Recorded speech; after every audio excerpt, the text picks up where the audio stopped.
Seja bem-vindo mais uma vez, assinante da Academia Lair Ribeiro.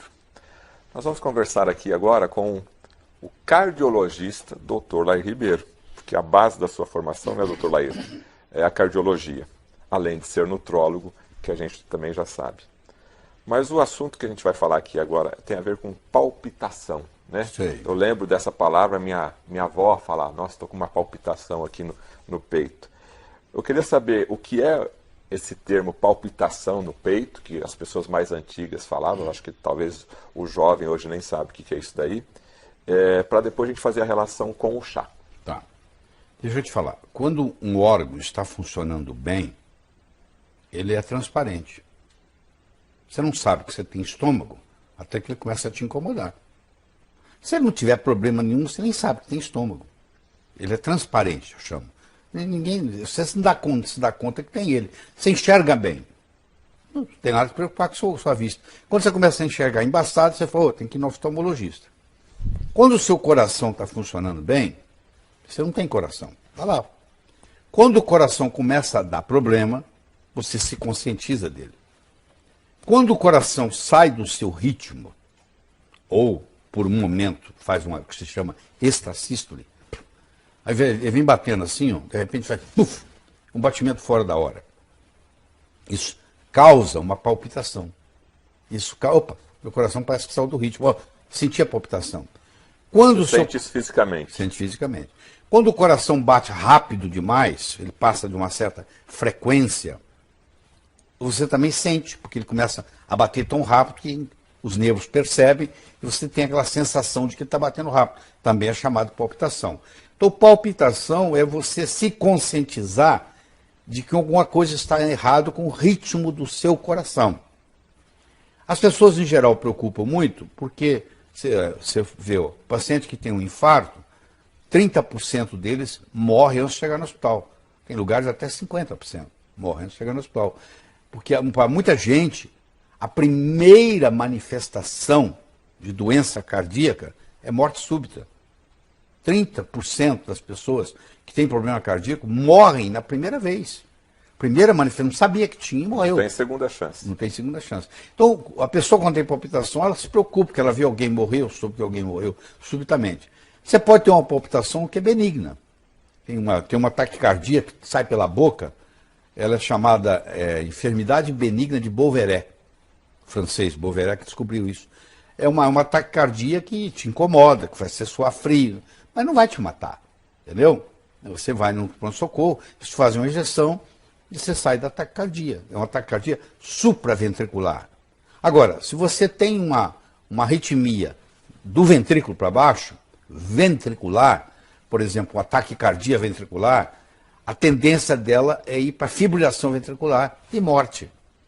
Então, como a pessoa leiga tem uma palpitação, ela não sabe de onde está vindo, se é supra, se é no ventrículo, ela fica muito preocupada. Ela vai no médico, ela faz um eletrocardiograma para ver como é que está o ritmo. Às vezes, quando ela vai no médico, não tem nada. O eletro está normal. Quando ela vai para casa, tem problema. Quando ela está estressada, tem problema. Às vezes, detecta no eletro. Se chegar a um ponto onde aquela arritmia, para mais ou para menos, é grave, hoje se implanta um marca-passo. Então, a pessoa tem um marca-passo, muitas vezes ele fica on demand, que chama, em demanda. O que é isso? Ele fica lá. Caso o seu coração parar, ele entra. Ele não está funcionando o tempo todo. Tem casos que está funcionando o tempo todo. A pessoa que tem doença de Chagas, a doença de Chagas lesa o coração e causa bloqueios. Aí o coração passa a bater, ao invés de 70 vezes por minuto, ele bate 30 vezes por minuto. Quando você tem um coração batendo 30 vezes, a não ser que você seja um super atleta, você não consegue subir uma escada, porque na hora que você sobe a escada, o seu coração bate mais rápido, porque precisa de mais sangue. Você está fazendo atividade física. Então o que acontece? Essas pessoas que têm frequência cardíaca muito baixa, eles colocam um marca-passo e ele trabalha o tempo todo. Ajusta ele para 70 batidas, e aí o estímulo elétrico para fazer o coração bater não vem mais do coração, vem do marca-passo. Entendeu? E existe também um outro aparelho que se coloca através de um acesso cirúrgico, Antes, fibrilador? um desfibrilador. Desfibrilador. Isso aí Qual que é a diferença? Isso aí já é outro problema. A diferença é muito grande. O desfibrilador, que é colocado em muito menos pessoas, ele dá um choque. Ele salva a sua vida. Existe uma síndrome chamada síndrome de Brugada, que foi descoberta por um cardiologista de Barcelona, que encontrou 8 pessoas na família com o mesmo problema. O que é a síndrome de Brugada? Talvez você tenha na sua família. É o seguinte, você tem história de morte súbita na família. O meu avô morreu subitamente, o meu pai morreu subitamente, eu tive um tio de 30 anos que morreu subitamente. Então, essa história de morte súbita na família. Aí ele faz um eletrocardiograma e identifica, na posição V1, V2, V3, uma elevação do segmento ST. Aí é caracterizado a síndrome de Brugada. E essa síndrome de Brugada, hoje, a orientação é o seguinte, eu descobri a síndrome de Brugada, eu vou implantar um desfibrilador interno, que tem uma bateria e que vai dar um certo número de choques. Vamos supor, vai dar 12 choques. Então eu vou viver com aquilo. Se eu estou, de repente, meu coração parou ou entrou em taquicardia, o meu desfibrilador entra, eu sinto um coice dentro do peito. Pum! Aí eu volto. Entendeu? E aquilo salva vidas. Só que não é barato. Deve custar uns 80 mil reais hoje. E tem todo o implante, tudo aquilo tem que ir operar, internado e tal. Tá, isso é uma outra coisa. Mas voltando para a palpitação e a relação com o chá. Não, é o seguinte, qualquer cafeína, pessoa que tem predisposição à arritmia cardíaca, muitos deles são sensíveis à cafeína. Então, quando eles ingerem cafeína, e chá é rico em cafeína, eles desencadeiam a palpitação. Então, a gente fala, corta o café, corta o chá, corta a Coca-Cola, que a Coca-Cola também tem muita cafeína. Corta refrigerantes, porque com isso você não vai ter essas crises de palpitação. E o chocolate também tem um pouco de cafeína. O chocolate também tem cafeína. Então, para diminuir a palpitação, o primeiro recurso é diminuir a ingesta de cafeína. O segundo recurso é fazer uso de magnésio, porque o magnésio ele é o mais potente antiarrítmico que tem. Então, você deve conhecer pessoas que estão nos assistindo que tomam magnésio, cloreto de magnésio, põe na água todo dia, entendeu? Tem um sistema, eles põem 33 gramas de magnésio no litro d'água, põe na geladeira, toma aqueles copinhos de vodka, 2 por dia. E pessoas vão dizer para você que depois que começaram a fazer isso, acabou a palpitação, e é verdade. Gostaria de falar um pouquinho mais do magnésio e do coração. O magnésio tem uma relação íntima com o músculo cardíaco, ele é importante para a saúde humana? Muito importante, não é só para o cérebro, para qualquer lugar. O magnésio, primeiro é o seguinte, nós estamos aqui por causa do magnésio. Por quê? Porque a vida era anaeróbica, a vida não tinha oxigênio. Houve uma época no planeta Terra que não tinha oxigênio. Aí as plantas começaram, através da clorofila, começaram a produzir oxigênio. A planta, ela pega o gás carbônico, transforma em oxigênio. O ser humano pega o oxigênio, solta gás carbônico. Então a gente faz uma comunicação. A molécula da clorofila, o centro dela é magnésio. Então ela tem se não tivesse magnésio, não teria vida aeróbica, não teria vida como a gente conhece hoje, que é de oxigênio. Então, desde o começo, o magnésio está lá. O magnésio faz parte de mais de 100 reações químicas importantes no corpo. Mais de 100.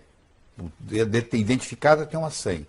E ele é um potente vasodilatador, ele é analgésico, então a pessoa está com dor de cabeça, toma magnésio, melhora. E ele é um potente antiarrítmico. Ele não deixa você ter convulsão. Então, pessoa que tem convulsão ou predisposição à convulsão, faz uso de magnésio, nunca mais tem vários casos seguidos. A expressão magnésio é amigo do coração, então está correto? Está correto, está correto. Porque ele é o bloqueador natural do cálcio. O cálcio demais causa arritmia. O magnésio vem e bloqueia o cálcio de causar arritmia. Então ele é um potente antiarrítmico. Agora, hoje, o cardiologista, ele tem o hábito de indicar o magnésio como suplementação? Seria importante a suplementação do magnésio? Não, isso não faz parte do mundo dele. Porque como o magnésio é feito pela natureza, tudo que é feito pela natureza não pode ser patenteado. Você não pode patentear magnésio. É do mundo, pertence ao mundo. E a indústria farmacêutica não tem interesse em trabalhar com substâncias que pertencem ao mundo. E é fácil você entender isso.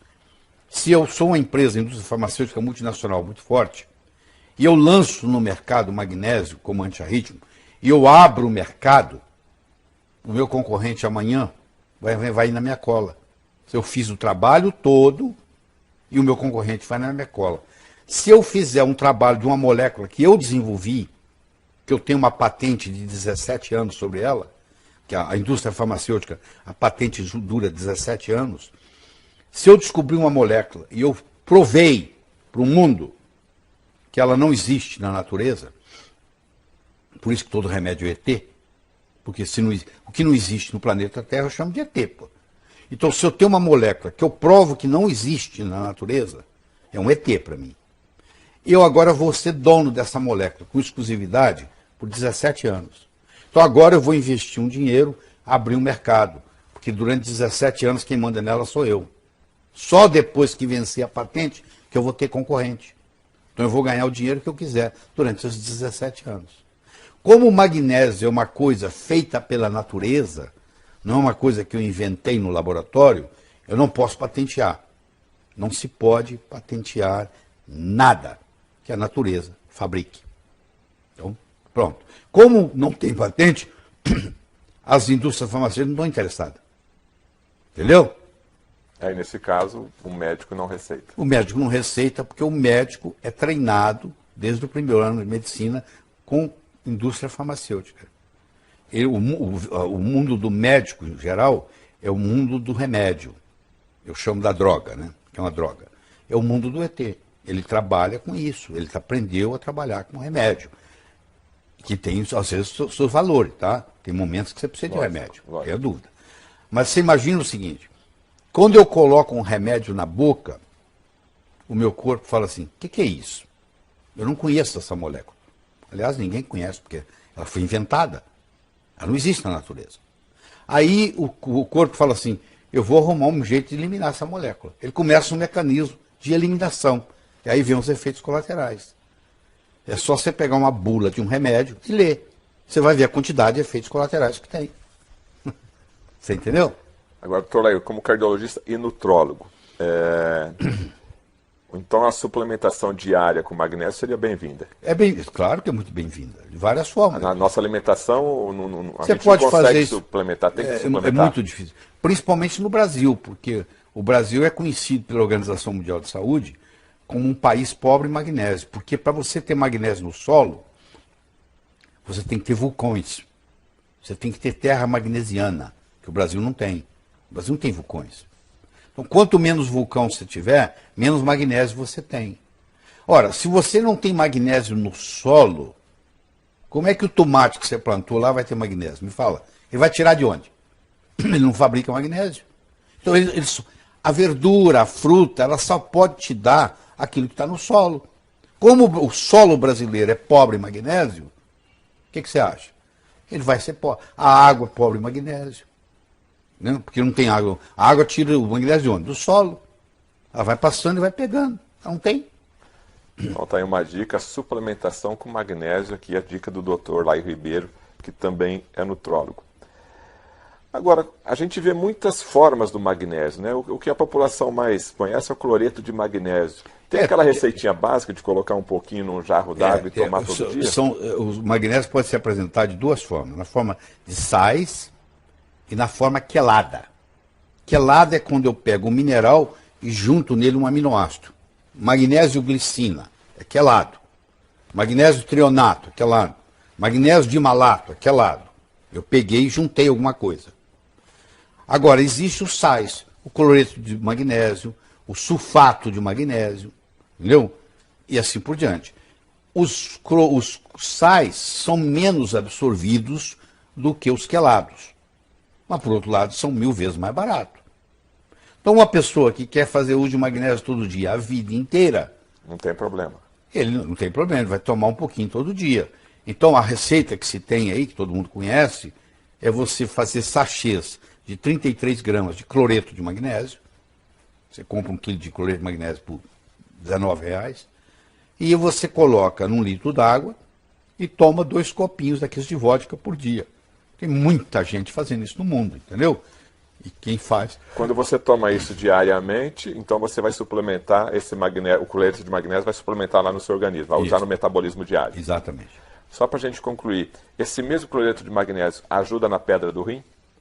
Se a pedra do rim for oxalato de cálcio, que é a mais comum, como o magnésio ele é um bloqueador de cálcio, ele vai dissolver a pedra. Então, se você tem pedra no rim, litíase renal, e você toma cloreto de magnésio todo dia, provavelmente você não vai ter mais crise, porque aquelas pedras, aos pouquinhos, vão sendo dissolvidas.